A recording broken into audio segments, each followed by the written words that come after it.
ಕಲಬುರಗಿ ದೇಶ ಸೇವೆ ಮುಗಿಸಿ ತಾಯ್ನಾಡಿಗೆ ಮರಳಿದ ಯೋಧನಿಗೆ ಅದ್ದೂರಿ ಸ್ವಾಗತ. ಕಲಬುರಗಿ ಜಿಲ್ಲೆಯ ಆಳಂದ ತಾಲೂಕಿನ ಬಡಸಾವಳಿ ಗ್ರಾಮದಲ್ಲಿ ಯೋಧನಿಗೆ ಹೂವಿನ ಸುರಿಮಳೆ. ದೇಶದ ಕಡೆಯಲ್ಲಿ ಸೈನಿಕನಾಗಿ ಸೇವೆ ಸಲ್ಲಿಸಿ ಹುಟ್ಟೂರಿಗೆ ವಾಪಸ್ಸಾದ ಸೈನಿಕನಿಗೆ ಇಡೀ ಊರೇ ಹೂಮಳೆಗೆರೆದು ಸ್ವಾಗತ ಕೊಟ್ಟು ಅದ್ದೂರಿ ಮೆರವಣಿಗೆ ನಡೆಸಿ ಹಬ್ಬವನ್ನೇ ಆಚರಿಸಿತ್ತು. ಅಂದಹಾಗೆ ಈ ಹಬ್ಬದ ವಾತಾವರಣ ನಿರ್ಮಾಣವಾಗಿದ್ದು ಎಲ್ಲಿ ಅಂತೀರಾ?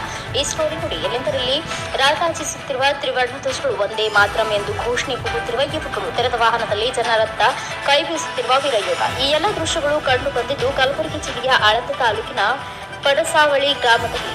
40 ವರ್ಷಗಳ ಕಾಲ ಭಾರತೀಯ ಸೇನೆಯಲ್ಲಿ ಸೇವೆ ಸಲ್ಲಿಸಿ ನಿವೃತ್ತರಾಗಿ ತವರಿಗೆ ವಾಪಸ್ಸಾದ ವೀರ ಯೋಧ ಸಿದ್ದರಾಮ ಮುನ್ನೊಳ್ಳಿ ಅವರನ್ನ ಗ್ರಾಮಸ್ಥರೆಲ್ಲರೂ ಸೇರಿ ಅದ್ದೂರಿಯಾಗಿ ಸ್ವಾಗತಿಸಿದರು. ಬಳಿಕ ನಡೆದ ಸಮಾರಂಭದಲ್ಲಿ ಮಾಜಿ ಶಾಸಕ ಸುಭಾಷ್ ಗುತ್ತೇದಾರ್, ಡಾಕ್ಟರ್ ಶಂಭುಲಿಂಗ ಶಿವಾಚಾರ್ಯರು, ಮಾಜಿ ಸೈನಿಕರು, ಗ್ರಾಮದ ಗಣ್ಯರು ಭಾಗವಹಿಸಿ ನಿವೃತ್ತ ಯೋಧ ಸಿದ್ದರಾಮ ಅವರಿಗೆ ಅಭಿನಂದನೆ ಸಲ್ಲಿಸಿದರು. ಮನೆಯಲ್ಲಿಯೇ ಅದೆಷ್ಟು ಕಷ್ಟ ಇದ್ರೂ ಸಹ ನನಗೆ ದೇಶ ಸೇವೆ ಮುಖ್ಯ ಎಂದು ಯೋಧ ಸಿದ್ದರಾಮ ಅವರು ಛಲ ಬಿಡದೆ 40 ವರ್ಷಗಳ ಕಾಲ ಸುದೀರ್ಘವಾಗಿ ಸೇವೆ ಸಲ್ಲಿಸಿ ದೇಶದ ನಾನಾ ಭಾಗಗಳಲ್ಲಿ ಕರ್ತವ್ಯ ನಿರ್ವಹಿಸಿ ರಾಷ್ಟ್ರಪತಿ ಪದಕವನ್ನು ಪಡೆದು ಸೈನಿಸಿಕೊಳ್ಳುವ ಮೂಲಕ ಯುವಕರಿಗೆ ಮಾದರಿಯಾಗಿದ್ದಾರೆ.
ಇವತ್ತು ಪಡಸಾವಳಿ ಗ್ರಾಮದಲ್ಲಿ ಪಡಸಾವಳಿ ಗ್ರಾಮಸ್ಥರಿಂದ, ಪಡಸಾವಳಿ ಗೆಳೆಯರ ಬಳಗದಿಂದ, ಸಮಸ್ತ ಗ್ರಾಮಸ್ಥರಿಂದ ಸಿದ್ದರಾಮ ಮುನ್ನೊಳ್ಳಿ ಅವರಿಗೆ 40 ವರ್ಷ ಅವರು ದೇಶದಲ್ಲಿ ಸೇವೆ ಸಲ್ಲಿಸಿ ಬಂದಿದ್ದರಿಂದ ನಾವೆಲ್ಲ ಅದ್ದೂರಿಯಾಗಿ ಅಭಿನವ ಶ್ರೀಗಳ ಹಸ್ತ ಮುಹೂರ್ತದಿಂದ ಬೈಕ್ ರ್ಯಾಲಿ ಮುಖಾಂತರ ಸ್ವಾಗತ ಮಾಡಿ, ಆಮೇಲೆ ಊರಲ್ಲೆಲ್ಲ ಗ್ರಾಮಸ್ಥರೊಂದಿಗೆ ಮೆರವಣಿಗೆ ಮಾಡಿಕೊಂತ ಸ್ವಾಗತ ಮಾಡಿ ಇಲ್ಲಿ ಅದ್ದೂರಿಯಾಗಿ ಇವತ್ತು ಕಾರ್ಯಕ್ರಮ ಆಚರಣೆ ಮಾಡಿದ್ದೀವಿ.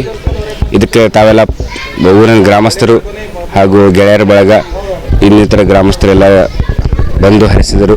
ಮಾಜಿ ಶಾಸಕರು ಸುಭಾಷ್ ಗುತ್ತೇದಾರ್ ಅವರು ಬಂದು ಸೈನಿಕನಿಗೆ ಅಭಿನಂದನೆಗಳನ್ನು ಸಲ್ಲಿಸಿದರು.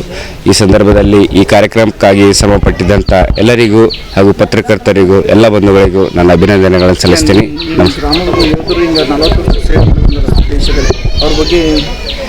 ನಮ್ಮ ಸತತ 40 ವರ್ಷಗಳ ಕಾಲ ಸೇವೆ ಸಲ್ಲಿಸಿ ದೇಶದ ಅನೇಕ ಕಡೆ ಸೇವೆ ಸಲ್ಲಿಸಿ ಇವತ್ತು ಯಶಸ್ವಿಯಾಗಿ ಸೇವೆ ಸಲ್ಲಿಸಿ ಬಂದಿದ್ದಾರೆ.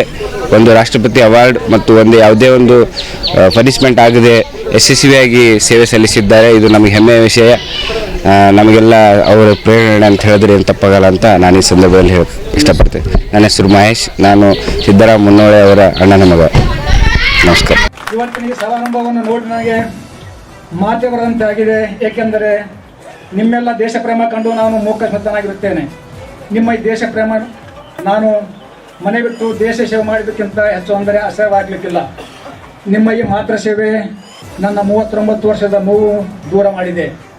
ನೀವು ನನಗಾಗಿ ಹಾಗೂ ನನ್ನ ಸೈನಿಕ ಬಂಧುಗಳಿಗೆ ಮಾಡುತ್ತಿರುವ ಈ ಕೆಲಸ ನೋಡಿದರೆ ನಾನು ಈ ಪಡಸಾವಳಿ ಗ್ರಾಮದಲ್ಲಿ ಹುಟ್ಟಿದ್ದು ಸಾರ್ಥಕ ಅನಿಸುತ್ತದೆ.